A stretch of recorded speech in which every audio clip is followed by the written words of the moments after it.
எங்கள் மாமா சொன்னாங்க, விவசாயம் பண்ணிட்டு தான் இருந்தோம் வீட்டில் அந்த டைமில், கொரோனா டைமில். இப்போ எங்கள் மாமா சொன்னார், நம்ம விவசாயம் தான் பண்ணுறோம், நம்ம வந்து ஒரு வீடியோ மாரி எடுத்து நம்ம பண்ணலாம், யூடியூப்பில் பண்ணலாம், அப்லோட் பண்ணலாம் சொன்னாங்க. அப்போ தான் இந்த யோசனை வந்து நாங்கள் யூடியூப்பில் வந்து ஒரு அப்லோட் பண்ணோம்.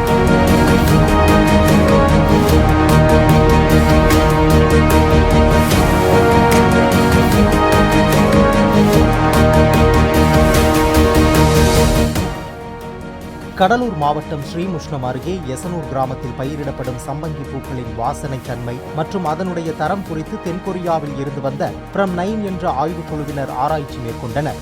யூடியூபில் தாங்கள் பதிவிட்டிருந்த வீடியோவை பார்த்துவிட்டு வந்த தென்கொரியர்களின் ஆராய்ச்சி பலனளித்தால் தங்கள் கிராமத்தில் பயிராகும் பூக்கள் அந்நாட்டுக்கு ஏற்றுமதி செய்யப்படும் என எசனூரைச் சேர்ந்த சகோதரர்களான கல்யாண்குமார் மற்றும் பிரேம்குமார் தெரிவித்தனர். நாங்கள் நிறையா பண்ணுறோம் யூடியூப்பில்.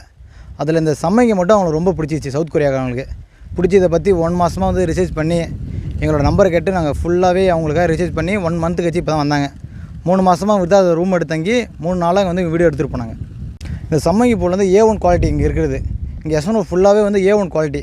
அதெல்லாம் அந்த குவாலிட்டியை பார்த்தா தமிழ்நாட்டில் இங்கே எசனூர் குவாலிட்டி, இங்கே எசனூரில் இருக்கிறது தான் வந்து A1 குவாலிட்டி. ஆக சவுத் கொரியாலாம் வந்து இங்கே எடுத்துகிட்டு போகிறாங்க சார் வீடியோ. இது எப்படின்னா ஒரு வாசனை தவணை வந்து அதிகமான பூ இது. அதை வந்து அவங்க வந்து ரிசர்ச் பண்ணிகிட்டு இருக்காங்க சார். இதில் சக்ஸஸ் ஆச்சுன்னா இந்த ஊர் மக்களுக்கே ரொம்ப நல்லது. இப்போ பார்த்தா சீசன் டைமில் வந்து 150 250 தான் விற்கிது. சீசன் டைமில் 100 150 தான் விற்கிது. மீதி டைமில் ரொம்ப கம்மி. விவசாயம் ரொம்ப கஷ்டப்படுறாங்க. 20 30 40 அதனால் விவசாயம் வந்து ரொம்ப லாஸ் ஆகுது. இப்போ அந்த ப்ராஜெக்ட் அவங்களுக்கு சக்ஸஸ் ஆயிடுச்சுன்னா இந்த ஓல்பும் ஒரே சீசன் போட்டு ஒரு 200 ரூபாய்க்கு மேலே அவங்க ஒரு ஆவரேஜ் பண்ணி எடுத்துப்பாருன்னு சொல்கிறாங்க சார். இந்த ப்ராஜெக்ட் சக்ஸஸ் ஆயிடுச்சுன்னா 200 ரூபாய்க்கு மேலே தான் எடுத்துப்பாங்க ஆவரேஜாக.